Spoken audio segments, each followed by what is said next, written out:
Well, I'm joined today by Richard Patterson, and Richard Patterson has got a suspect who quite a few people, I think it's safe to say, won't have heard of.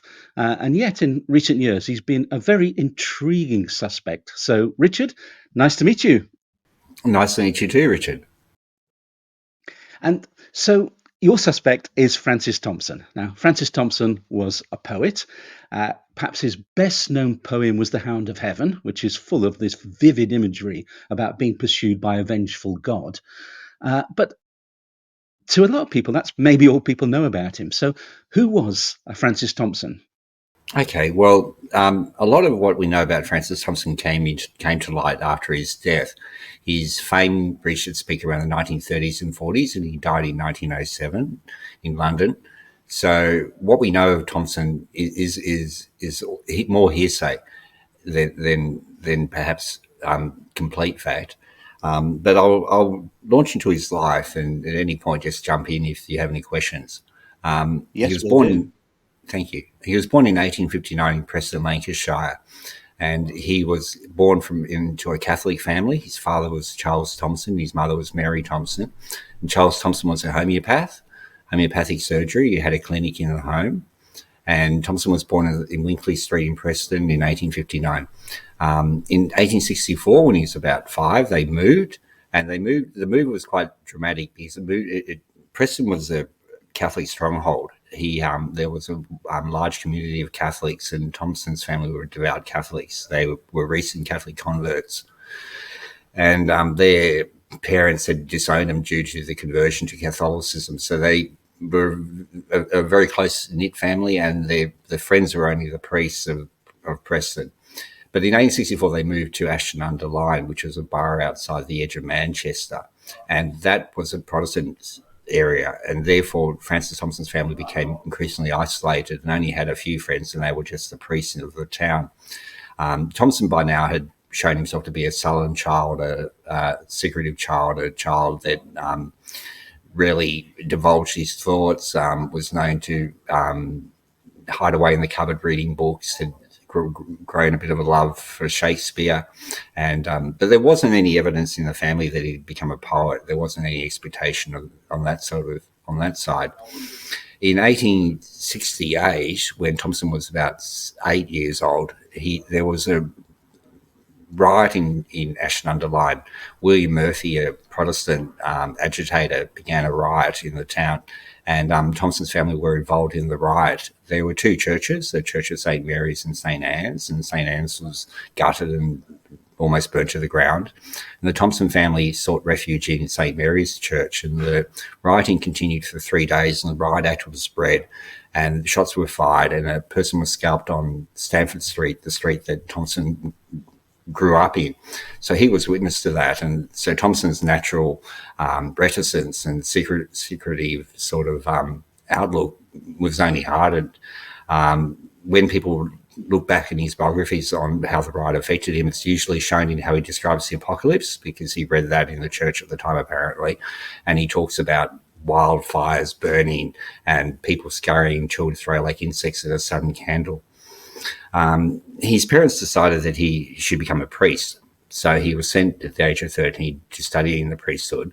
And although he excelled in English, winning most of the essays at the school, which had about 2,700 students, and showed himself to be adept at language, or mastering several languages by the time he was in his mid-teens, it was decided that he shouldn't become a priest because he kept on, they said it was a certain that he was idle, that he lacked the enthusiasm for the priesthood, but it could have been more the fact he kept on setting churches on fire. He set a church on fire in his hometown, and then he set another church on fire, and one of the occasions he grabbed a thurible from a boy and he spun it over his head with such force that the cinders came loose and scattered amongst the audience, and that got in the newspaper. So he was sent home, and that was a huge bitter blow, because in 1878, when he was about 19, his life it was meant to be the priesthood, and that's all he knew he'd be. And then suddenly he couldn't be a priest, so his mother panicked and decided he should be a surgeon. So he went to Owens College in Manchester and studied as a surgeon for 6 years. But it was not the regular studies. He would continue to do the introductory course, the 2-year course. Owens College in Manchester, it was a cutting-edge college. It specialised in practical over theory, and they ensured there was a fresh load of cadavers, I guess. Thompson overspent money in the family. He withdrew quite a large amount of funds, about £10 per hit, on cadavers, till his father remarked what a number of corpses he was cutting up. So Thompson spent, in the 6 years that he studied medical school, he went through the introductory course 3 times. So he went through the 2-year practical course 3 times in a row. And each time he went to do his examinations, either in Glasgow or London, he would just skip the examinations and go to the opera or do something else and just report to his father he hasn't passed. So Thompson spent pretty much 6 years. And when he was studying at Manchester College, he was studying a new technique of dissection called the Virchow method. A German called Rudolf Virchow had pioneered a new method of dissection and post-mortem in which you remove the organs of the body. And prior to the 1870s, that wasn't done. The body was largely left intact, but the idea of seeing the organ as separate features came out through Virchow. And Thompson's lecturer and also infirmary, the man in charge of the infirmary at the time was Dr. Dreschler, who was a student of Virchow. So Thompson, through this man, learnt the Virchow method. Thompson also worked at the Manchester Infirmary, which was the equivalent of the emergency ward, and he worked in the emergency ward for 6 years, assisting in operations. From what I can understand, and this is something I'm still interested in, but I haven't been definite, but partial asphyxiation was one way in which patients who were struggling could be rendered semi-conscious so they could be operated on. And I think Thompson might have picked up that technique in the several years he was studying. But he definitely knew how to handle struggling patients, and he also knew how to prevent blood from getting on his persons when he was, as a doctor, you can't go home with blood all over you. Then what happened then he continued to fail the examinations, and then his mother died. He also, I should mention, he spent the summer of, I think it was 1883, with a nervous breakdown. I'm not quite sure what the cause of that was, but it was during his studies. So there was an absence of one of the summers in his studies. His mother died the day after he turned 21, and that was a huge shock to him. And the shock grew greater when he found out his father planned to remarry a younger woman than him. And he was a bit flabbergasted at that, and and also the new stepmother didn't like Francis Thompson at all and thought he was ballast on the family, and just thought people should just get rid of him. And eventually there was a huge fight with his father. His father accused him of being a drunk when really Thompson was taking laudanum from his father's supplies.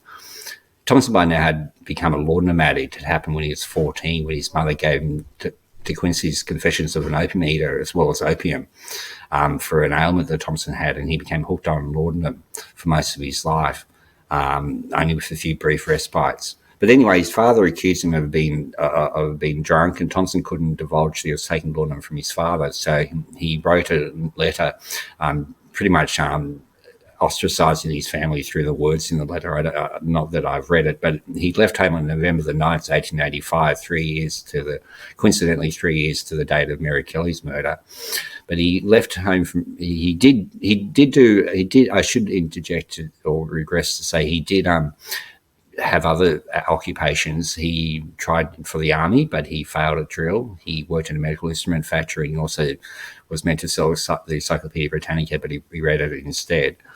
So in 1885, he left for London, and he spiraled into homelessness and to drug addiction. And very, very rapidly, he aspired to be a writer like De Quincey before him and sort of follow his footsteps.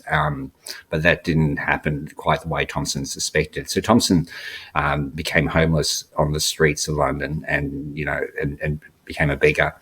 And he had a brief job working for John McMaster, a Protestant church warden in Panton Street near Charing Cross. But he injured a customer and then was let go. But during that time working for the church warden is when he wrote, I think this was October 1886, and he wrote then his poem The Nightmare of the Witch Babies, which was a poem about a man who wanders the streets of London and finds women and finds that they're unclean and then guts them and tries to find their fetuses to break their necks. So he composed this manuscript during his time at McMaster's, but he was fine and entered the streets again. And then, as fate would behold, he fell in love with a prostitute. A prostitute on the streets picked him up and took pity for him and gave him both affections, maidenly and motherly. And he stayed with her for a year, and that's where he learnt their ways and means of prostitutes, how they operate, what they see in their clients, what the red flags might be. And then what happened was the prostitute encouraged him to send submissions to publishers, and finally he sent one submission to a publisher that pretty much read, I don't suspect you'll like my work here, but if you do, try being in contact. But if not, I'll probably just end my life. It was a very suicidal type letter with laudanum stains all over it. The publisher, though, Wilfred Bennell, he didn't open up the envelope. He just put it in a pigeonhole for 6 months. So in the meantime, Thompson, thinking he wasn't published, tried to commit suicide, and he went to Covent Garden and he took one bout of laudanum that should have killed one man, and was about to take the second when he said it's a ghost rescued him. That the ghost of Thomas chatted and put his hand on his shoulder and told him to wait a day, that if he waited a day and didn't kill himself, he'd be published. And the story goes that Thompson waited that day and then found out he was published. Wilfred Meanall, at this point, bathed Thompson and fed Thompson at the home and gave him a new suit and gave him some money and said, you should find yourself, lodgings. And Thompson instead said, I'm not going to find lodgings. I'm going to continue to scour the streets to look for the prostitute, because his prostitute friend, finding out that he'd been published, declared that she couldn't have anything to do with him because of the Catholic reputation. And she fled him from her West End apartment into the East End, and Thompson went to the East End as well. At that point, he moved to Limehouse and stayed at the Salvation Army there. And it's because we only have Thompson to rely on those movements. We have to always put a bit of a question mark on it. But he said he was at Limehouse, and then in probability he was at Providence Row Night Refuge on the night of the murder of Mary Kelly. That's the refuge directly opposite the end of Dorset Street. That's right. Now, this refuge was unusual. Firstly, it might not have been searched by the police, because when the police were searching the lodging houses, it was probably the last thing on their mind to search a Catholic-run nun. Nuns ran this establishment, so I'm not quite sure that the police even ventured into that area when they were searching the houses at the time of the murders. The lodging house had special rules. To get in there, you had to be employed, and you had to have a letter from your employer to show that you were gainfully employed.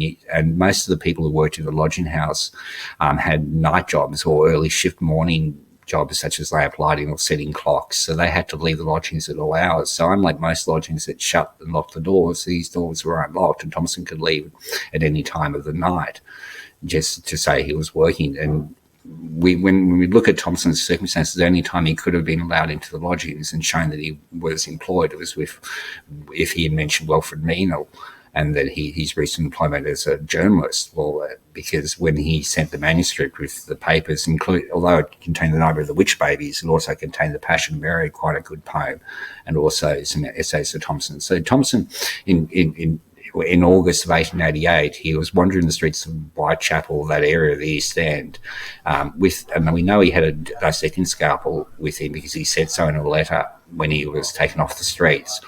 And he was on the streets from July 1888 to November the 15th, 1888. If we take into account that he was hospitalised for 6 weeks, before Christmas, and then sent to Storrington, a monastery.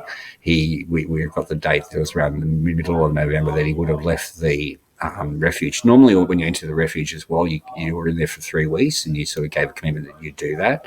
But from what I can gauge, Thompson was in there for about 2.5 weeks and that included the night that Mary Kelly was killed. And so Thompson was carrying a dissecting scalpel. If you looked in his pockets to see what his next, poetic adventure was. It was a short story. Thompson had already begun working on a short story about a man who lives in a big city who kills a woman with a knife. And although there's a huge hue and cry to try to find the murderer, he escapes detection and becomes a famous poet with a deal with the devil. And Thompson coincidentally became a famous poet after the murders. So you had Jack the Ripper on the street. You had Francis Thompson on the streets looking for his prostitute with a dissecting scalpel, contemplating his murder story with 6 years of medical surgery. Then the murders happened, and then the murders stopped. And then Thompson was put in a private hospital for 6 weeks for exhaustion, even though he had money and didn't need to wander the streets. And then from the private hospital, he was sent to Storrington Monastery and put in the top floor of a place that had a guard dog and a high fence. So he was placed in there for about a year and a half and put under. And then when he ever did... Yep. So who put him in the private hospital? Was it his father? Wilfred Mennell. By then he'd lost all contact with his father. Pretty much his family had disowned him. So his new family was his editor, Wilfred Mennell, and Alice Mennell. And so they put him in the monastery, and that's where he wrote his murder story and wrote a number of other.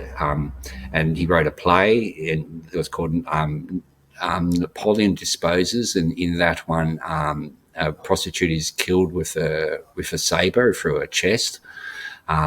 His only short story is when he kills a woman. He wrote poems in which he kills people. And then so he was allowed to back into London for certain periods of time around Edgware, far away from where the murders occurred, and he was monitored by his landladies, who were the in-laws of Wilfred Mennell's children, and monitored. And if he ever showed any signs that he was, I don't know, like at one point he met a lady called Katie King, and the lady liked him, and they met, and they had a few meetings together, and there was and Thompson became quite romantic, and then Wilfred Mennell intervened and told the mother, keep Thompson well away from your daughter, you don't know what you're in for. And then when Thompson found out about it, Mennell sent him off to another priory somewhere in Wales, and he spent another 3 years there. So he spent most of his life in priories, and when he was in London, he didn't have much, he wasn't allowed much freedom. He was considered to be a mental case by the landladies who monitored him.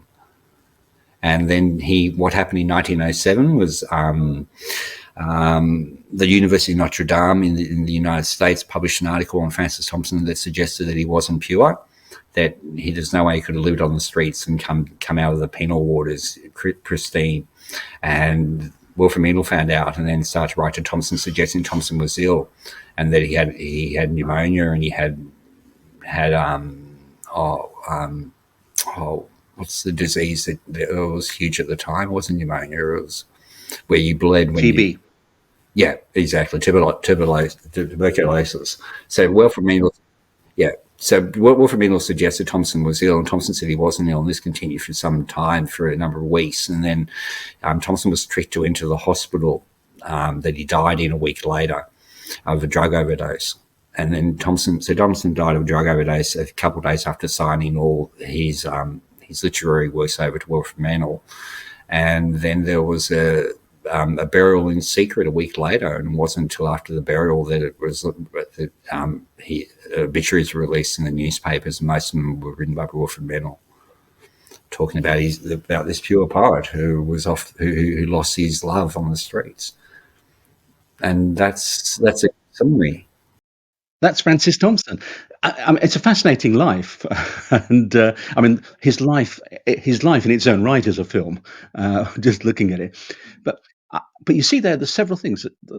As a boy, the arsonist as a boy. So you've got that. Also mutilation. I should say he also had a habit of popping the heads off dolls and mutilating dolls when he was a child as well. He wrote an essay upon it and said that he never would look for a beautiful girl's brains after popping one head off one doll. Oh, and do we know was he cruel to animals? Was there any? I know. I look at the triad, but I don't have any evidence that he showed any cruelty to animals. Okay, and was his mother was his mother domineering? Yeah, his mother was very dominating. His father was fairly absent in his life. He was quite devastated when she died. Yeah, and then of course you get into the wicked stepmother element, the replacement mother. And that's exactly, he wrote Who's- when the stepmother came, he wrote a poem which is in my book, and which was unpublished, and in that it's quite gruesome, and it talks about the wicked stepmother that drank his blood out of a dish and severed his head. And so, and it interesting that fascination with Thomas de Quincey as well, because of course one of Thomas de Quincey's essays was an essay on the art of murder, Well, which that's thank you, because I was going to say that Wilfred Meynell had a son, Everett Meynell, who wrote a biography on Francis Thompson in 1913, a few years after Thompson died. And in that, they say that Francis Thompson was like the younger brother to Thomas de Quincey, and he set de Quincey's episodes into concrete.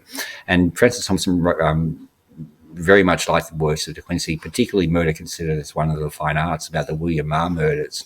And what's interesting about that is if you look at de Quincey had a story called The Avenger, and in that it was about a murderer who left a signature, like a little signature calling card, and he called himself the Avenger. So the idea that you have a murderer with a moniker, nowadays when there's a circular, like you get, there'll be Son of Sam and the moniker comes up.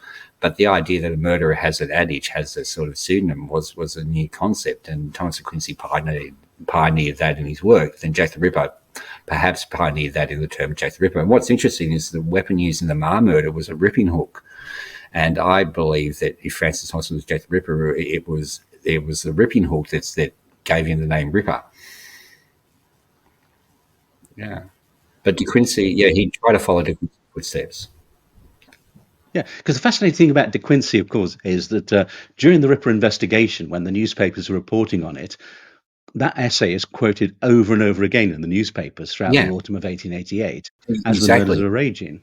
Exactly, because I think what happened was they got to the point where the papers were used to sensationalising any murder that occurred, and they sensationalised these murders. But it got to the point where the sheer facts were beyond sensation, that they had to reach into the realms of literature to find anything that was equivalent to these murders.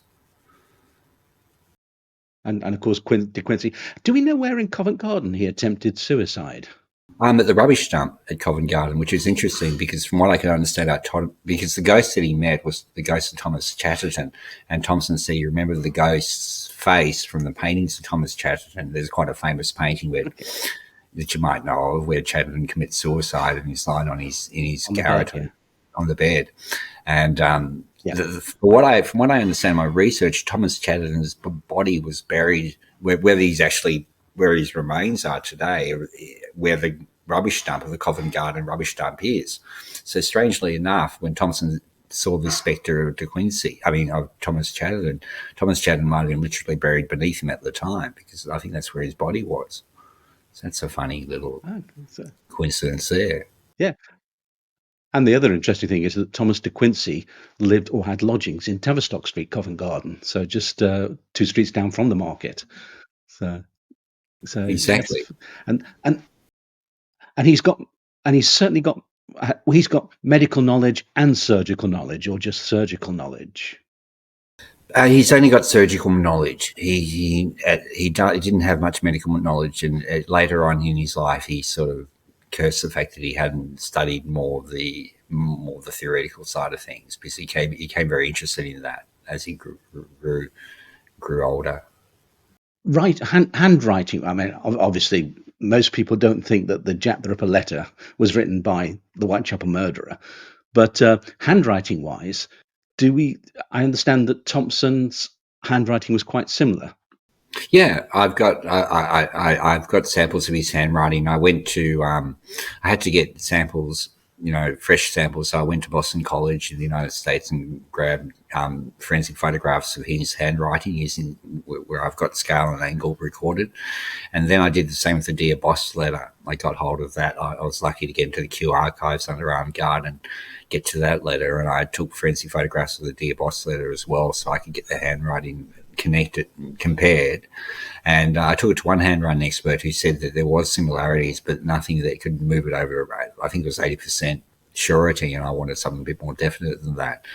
But there's a lot of funny things in the Dear Boss letter that seem to ring with Francis Thompson. For example, in the Dear Boss letter, Jack Ripper says that joke about leather apron gave me real fits. At the same time, Francis Thompson would make jokes about leather aprons.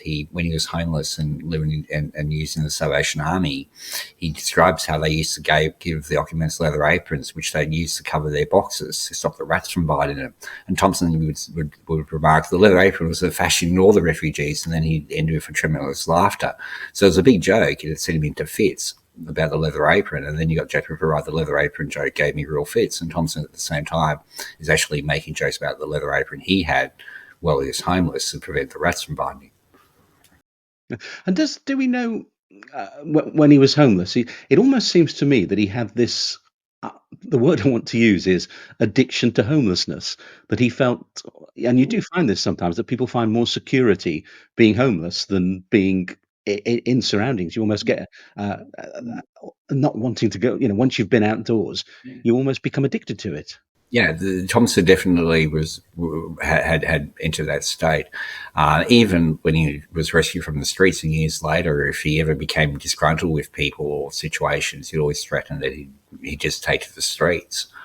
And at one time, he talked about sort of entering a sublunary level of mind in which he went into a stupor, and he found him, and whenever he'd become conscious again, he'd find himself around near the East End, and would often write about that and allude to wandering to the East End whenever he was grumpy. Yeah.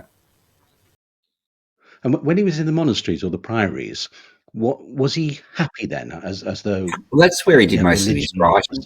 Most of his poetry, most of the published poetry came during the times that he was in the monasteries. So usually, he couldn't get as much, perhaps, laudanum that he normally could to put him in too much of a stupor, and he took the demon of writing possessed him, and he produced essays and like many essays, and a lot of his work just we at least 500 essays, but perhaps a lot more, because he often used pseudonyms and different names. Like Francis Fillmore was one of his pseudonyms, for example. And so how much was actually published by Thompson's hard to sort of gauge, but he covered lots. He covered from military history all, to the history of the saints, to reviews on authors. Alistair Crowley, for example, Thompson gave him a foot up and said this Alistair Crowley fellow is going somewhere, and supported his poetry. So he was supporting other poets as well. So we can certainly say, geographically, that he was in the East End at the time that the murders took place. Yeah. But we have to go on Francis Thompson on this. Francis Thompson says he was in that area.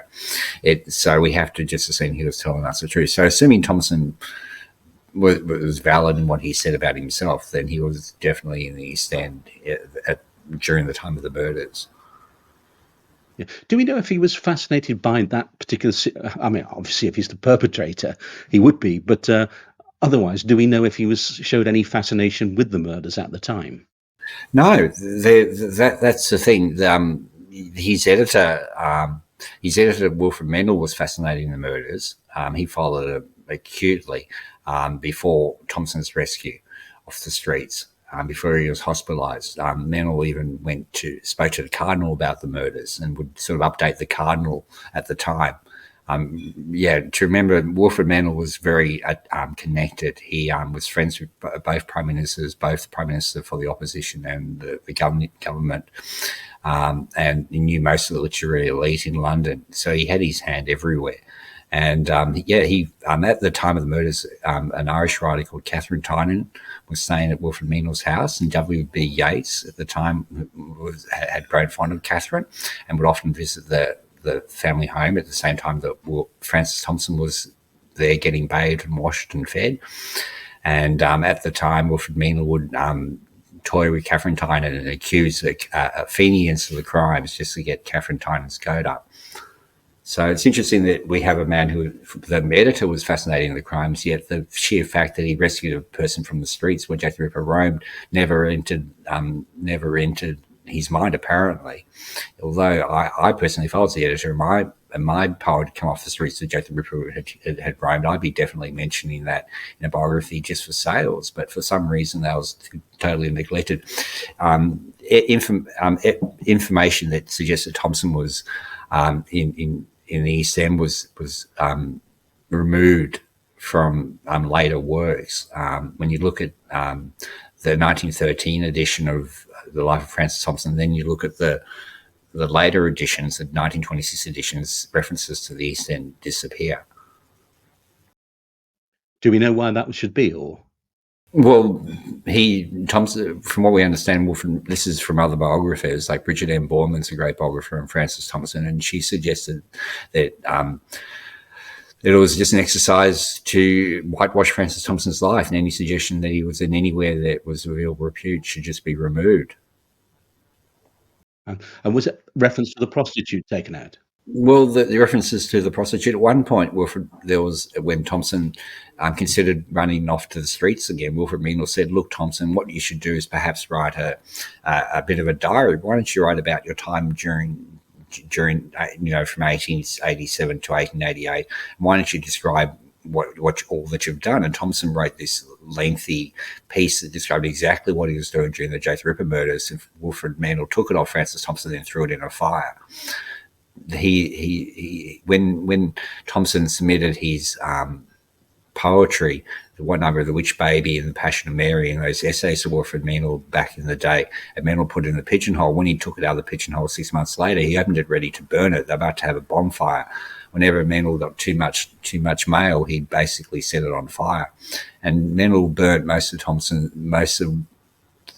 of what Thompson wrote that may be considered offensive or obnoxious or indicated that he had some sort of dark past. So we're lucky to find the remnants that we do have. And when, because obviously at the time his name's not in the or not being mentioned at the time for having been Jack the Ripper or the Whitechapel murderer. So when does his name first become associated with the case? Okay. I'll bring it on to two levels. The first level, I just want to mention Major Henry Smith. There were, as you know, there were two police forces. There was the Metropolitan Police and then the City Police, and one of the murders occurred in the grounds of the City Police, and for a time they had a hand in the murders. And Major Henry Smith, he had two detectives go to Rupert Street in Haymarket to speak to a suspect, and that suspect was an ex-medical student that had a mental breakdown. And that suspect gave an alibi. But what I know is that Rupert Street, which is where Major Henry Smith sent his men, and Panton Street in Haymarket is the same street. It just has different names as you go one end to the other end. And they're both very short streets. And Thompson was in Panton Street at the time when, his address to them was technically Charing Cross Post Office. So there might have been an incident where Thompson might have been that suspect. Now, in 1964, a biography was published on Francis Thompson, and in a footnote to that biography, it said he might have been questioned as Jack the Ripper. And because he was a sort of a prostitute, because he was on the streets, because he had medical skill, because of those very reasons. And then a man called Joseph Rupp, a pathologist from Texas, read that book and read that footnote, and then decided he didn't do his own investigations. So Joseph Rupp, he performed 9,000 autopsies in his career. And what happened was in 1988, on the centenary of the Ripper murders, he published an article in the Criminologist called Was Francis Thompson Jack the Ripper? And in that he speculated that Thompson was the Ripper, but he didn't know the connection I found with Providence Row. But in that he gave enough to just say this guy should be looked at, but nothing came of that. And it wasn't until I contacted Joseph Rupp years later that it all came back to him, and he said, no, nothing came of that. So he's the one who first came up with it. With Francis Thompson being Jack the Ripper, I came up with it independently, not knowing about his research until years later. So, when did you first come up, or when did you first become interested in him? Well, in 1997, what happened was I was at university, and one of my tutors asked me if I'd help write afterwards on a book about murderers because he liked the way I argued with him in class, and I thought, okay. And what happened was I partied like I would at university during the summer holidays and didn't worry about it whatsoever. And then at the last minute, I thought, oh, I've got to write a chapter or do something. So I ran to the university library, but that was closed during the holidays. So I had to go to the local library, and the only books they had were on Jack the Ripper. So I thought I'll use Jack the Ripper as my vehicle to discuss criminology and my what I believe about the nature versus nurture in all that. When I read I got a small book on Francis Thompson, never heard of him before, even though I was studying English literature at the time. And I found a little $2 book, £1 book on Thompson, and I was reading one of the poems. And when I read it, I thought it's a nice poem, but it could be used to seduce someone, and it could be. And in the poem, it's called an Arab love song, and the central verse has the person plead to the woman to love him only. And he says, leave thy mother, leave thy father, leave thy brother, leave the red tents of thy tribe apart. Am I not thy brother and thy father and thy sister and thou? What needest thou thy tribe's black tent when you have the red pavilion of my heart? And it sounded very sweet, but really he's telling the listener to love nobody but him. And I thought I wouldn't be fooled by that. But I thought, what if I was a prostitute and I was scared? What if I was scared of some big butchering, hulking man, some foreign sailor that could, succumb and cause me to be succumbed? And when I meet a nice young English poet, a man is articulate, he says a nice witty thing to me, and would I be fooled to go into a back street? And I thought, and then I found out that he became famous in 1888, and I thought, well, that could be a trigger. When people kill, maybe it was a trigger. So I looked at what he was doing, and then I found out about his surgical background and all the things I have found that turned into a book. But poetry, Francis Thompson, he said his poems were pretty much a form of diary to him. He said that his poetry was more honest than the sacerdotal vows that one or confessions one might give. So I look into his poetry, his published and unpublished poetry, and look for signs that indicate the murders. And some of the poems, which I think are much more obvious than others, I illustrate in my book. And and when people will say, well, it's only it's artistic license, I say, well, yeah, but Thompson pleads that it's not. Did any of the people who knew him when he was successful there, did any of those have any suspicion? I mean, I know he said that there was some suspicion of him, but did a lot of the people have suspicions of him? No one when he was alive had any suspicion that knew him that he would be Jack the Ripper. You could speculate that the editor and the editor's wife might have known when you look at their dealings with Thompson from thereafter. But there's no suggestion that he was Jack the Ripper during the time that he was alive. Do we know the identity of the prostitute? Do we know who she No. was? Or? She vanished. She disappeared off the face of the earth. She went missing and was never seen again. And we know about her from Francis Thompson, or? Yeah, we know her only from Francis Thompson. So could it have been one of the victims? Is that a possibility? Well, I think that you might have known there was a torso that was found in at the site of New Scotland Yard. You might know about the torso murder. So it was a torso of a lady that had her limbs had been sewn up. She'd been wrapped in newspapers and found in the basement for the foundations of Scotland Yard, New Scotland Yard. And the Jack the Ripper wrote a letter to the press at the time, pretty much saying, I didn't kill that woman. And I think that letter could have been written by Francis Thompson because that's laden with religious symbolism and imagery, that particular letter. And it follows Thompson's essays. He uses the same symbolism in his work. And from that, the fact that the fact that I think Francis Thompson wrote a letter to the press on that torso, makes me feel that torso could have been perhaps the prostitute. So I think that, but it's interesting because Francis Thompson was known to be friends with a prostitute, and Mary Kelly apparently here was. I think it was Hopkins, an author, indicated that Mary Kelly was friends with a poet. There's lots of talk about Jack the Ripper having medical knowledge, being a doctor. There's also lots of talk at the time about religious mania being involved. And from what you told me, there's Francis Thompson exhibits an awful lot of signs of religious mania as well. But the doctor, and there is talk, I think it's throughout September, certainly in October, there's mention in the newspapers that the police are suspecting a medical student and they're looking for a particular medical student. So do you think that medical student could have been Francis Thompson? Yeah, I think so. And was he, do you think he was a likable, as a person? I mean, obviously he had eccentricity, shall I say, but do we know what he was like as a person in everyday life? Was he someone you could have a chat with, someone you could have a drink with, or could he have been one of those creatives who you just think, I can't wait to get out of here? Well, it'd be on the you'd sort of if you got Thompson when he was lively, you sort of struck it lucky. He when he was in the mood to converse, he could converse all night. People have said he was very articulate and very verbose and knowledgeable, and he could wax and wane with the best of them, talk until the wee hours. But then there'd be other times when people would encounter him. Like there's one encounter where he was in a pub and they how are you, Francis Thompson? Someone asked, and he just said beer, porridge, and didn't say anything else. So there were times when he'd almost become somnambulistic, almost become very withdrawn. And then there'd be times when he was the life of the party. He sort of oscillated through that. He was known to be surrounded by the most exquisite of women who sort of doted on him, from what I get. But I know that the children didn't like him. The men or children despised him, and whenever he knocked on the door, they'd go running. So they weren't particularly fond of him.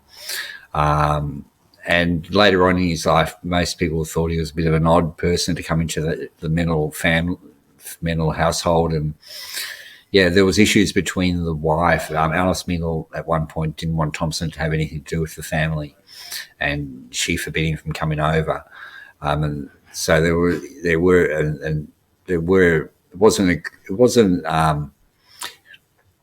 wasn't ideal. Thompson would take the children sometimes to the duck pond and try to vicariously live through their lives, but he was always on the outer.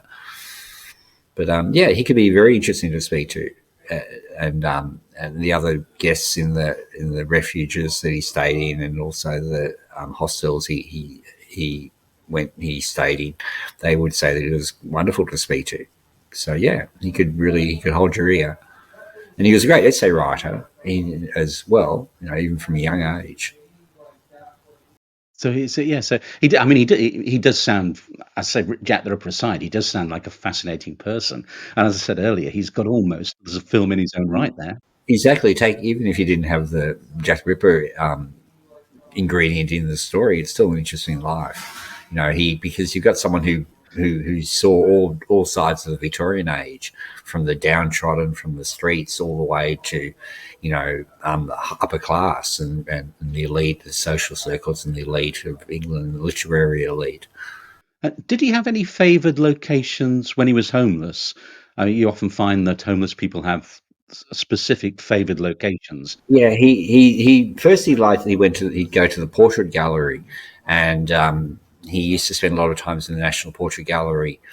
But then one day he was standing before a painting of Veronica and Christ, which is a painting where Veronica puts a veil on Jesus's face as Jesus is walking during the crucifixion, and it leaves an imprint of an act of mercy to take the blood off his face, and that leaves an imprint of Jesus's face on the veil.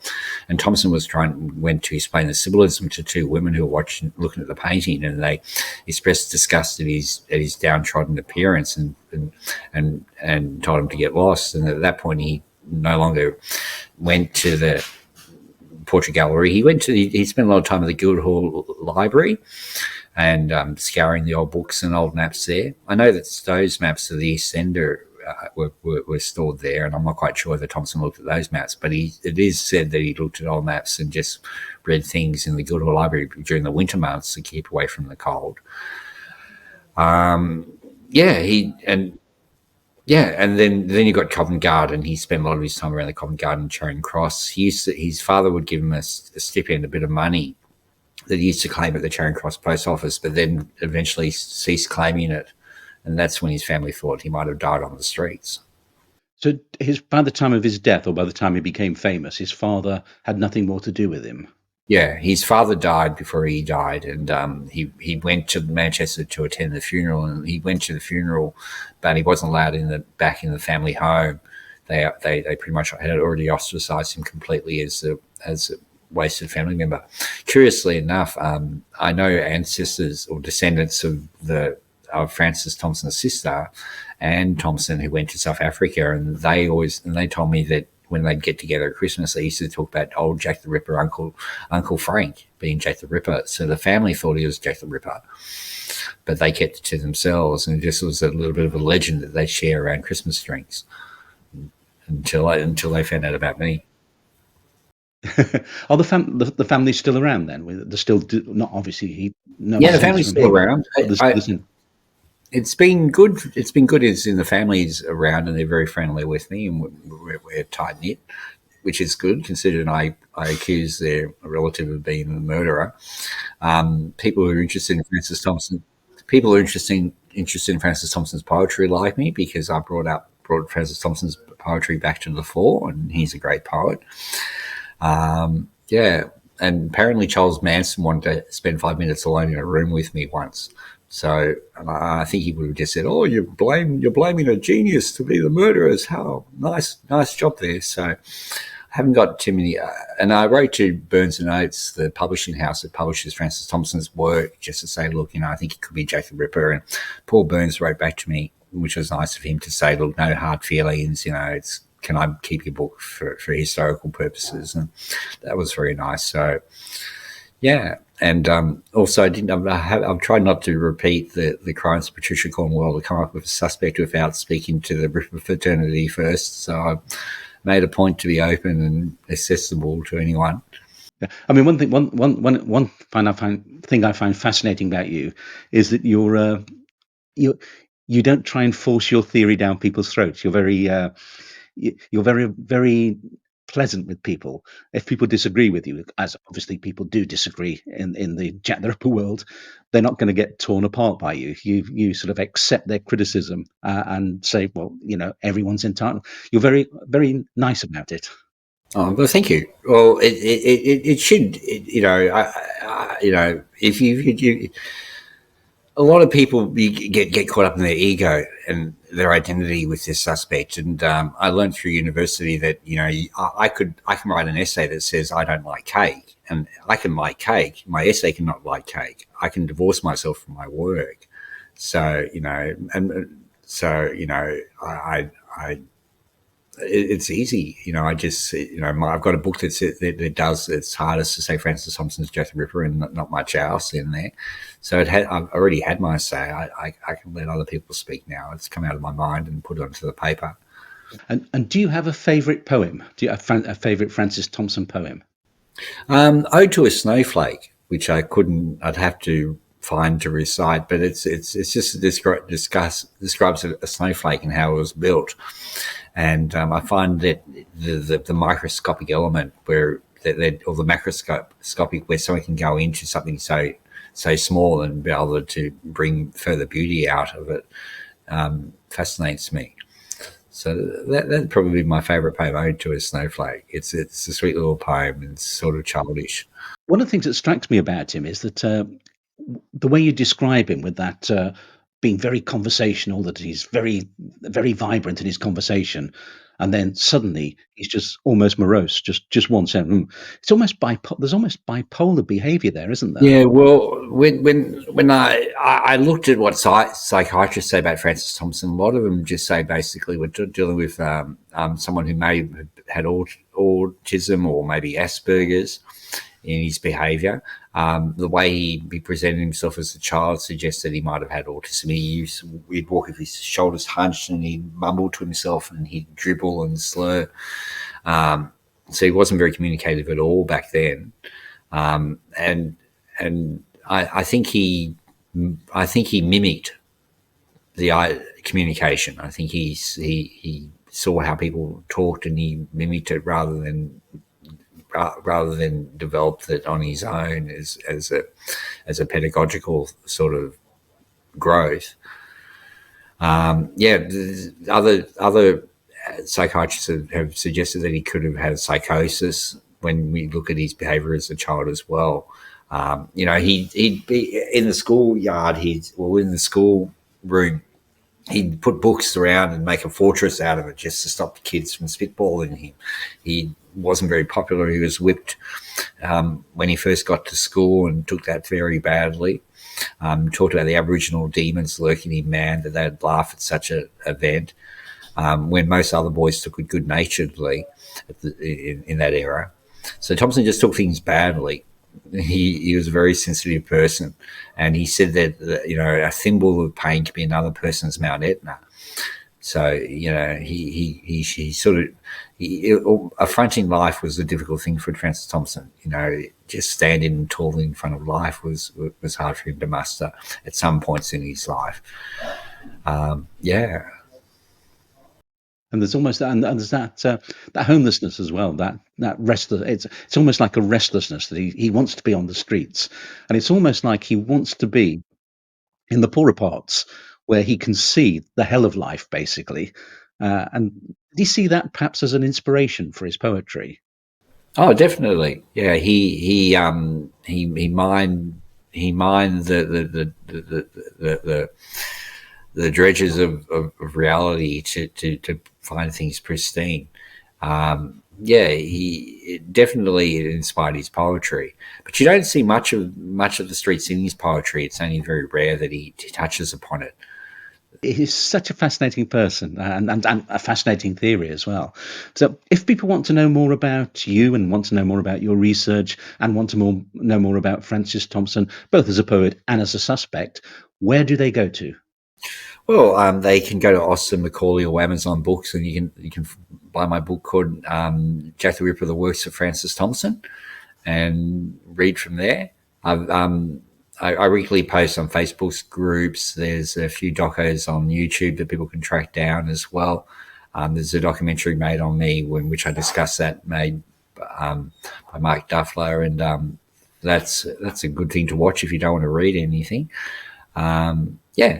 So there's my book, The Works of Francis Thompson, or Jack the Ripper: The Works of Francis Thompson. I'll put a link to the book in the description down below so that people can see it for themselves. Well, Richard, it has been absolutely fascinating talking to you. It's always wonderful to learn about suspects who aren't, I want to say mainstream, which I suppose you could say Francis isn't mainstream, because he hasn't had the attention paid to him that a Maybricks had paid to him, that a Druid. Part of it, I'd have to say, Richard, is the prosaicness of it. A lot of people, when people think about Jack the Ripper, they think about royalty and they think about carriages and all that sort of scheming. And I've just got a guy down the street with a knife. So it's not, perhaps the story's not in that, it's a bit prosaic in that sense. I don't have anything too fascinating. I've got a guy who's mentally ill with a knife with surgical skill, and not much more than that. Isn't that strange how, when you look at the Hollywood movies, you look at the drama, they always have to go with the royal conspiracy, the chap in the carriage, and yet and also my pet peeve is that when they show people back then, they're always opportunists. No one's speaking to the police because they're actually terrified and want to catch the killer. They're always speaking to the police because they want to get famous or they're going to get a buck in it. Everyone's all low down and shystering each other and trying to make money out of the whole scenario, when really back in the day, most people were just terrified and wanted to get the guy caught. Yeah. And the vigilance committees or vigilance patrols are vigilantes in all the films. Yeah. I could talk to you about Lusk and Francis Thompson. Oh, yes, please. Oh, well, funny enough, Francis Thompson had this pet hate for closed theatre. He said that if you're going to have a play and you're going to have a tragedy and you're going to have a murder, don't do it in a room, don't do it in a closed area, do it out in the open, because that's honouring paganism and the Greeks' open air theatre. So he hated closed theatre, and Lusk was a theatre owner. He used to build theatres. Thompson had a pet hate for theatres, so just a little thing there. Yeah. And of course, George Lusk's the one who famously received the "From Hell" letter that purportedly sent half a kidney from Catherine Edders, the fourth victim. That's right. Yeah, and I remember one time I went to the London Dungeon when I was living in London, and I was doing the tour, and this woman who was pretending to be a prostitute, who was the tour guide, she said, "And what do you think happened to the other half of the kidney?" And I remember piping out, "It was eaten." And she said, "Keep away from that, man." Well, Richard, it's been absolutely wonderful talking to you. As I say, it's a fascinating subject. I'll put links to your book down in the description below, and I'll also. Did you say you have a Facebook page as well? Oh well, I've got a Facebook page. I've got a Facebook page. If you Google Francis Thompson, Jack the Ripper, I'm sure the Facebook page will come up. But yeah, I've got a website, but I've got it for some reason it won't work, and I don't know why. So that had a lot of information, but YouTube's got things as well. But there's a lot in my book. I'll put the link to the book down below. Richard, it's been wonderful talking to you. Thanks so much for enlightening me and the viewers on Francis Thompson. Thank you for letting me share a bit of his life to everybody. I really appreciate it, and I enjoyed myself. Thank you.